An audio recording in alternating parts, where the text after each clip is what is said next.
दोस्तों, क्या आपको पता है कि हमको हिचकी क्यों आने लगती है? दोस्तों, हिचकी आना एक नॉर्मल सी प्रक्रिया होती है हमारे बॉडी की, तो इससे कोई घबराने की बात नहीं है। वैज्ञानिकों के मुताबिक अगर माने तो हिचकी आना सीधा-सीधा हमारे साँस से संबंधित होता है।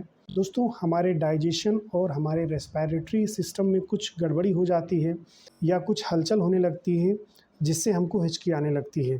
पेट और फेफड़ों के बीच में स्थित डायाफ्राम और पसलियों के मसल्स में कॉन्ट्रैक्शन होने लगता है, जिससे हमको हिचकी आने लगती है।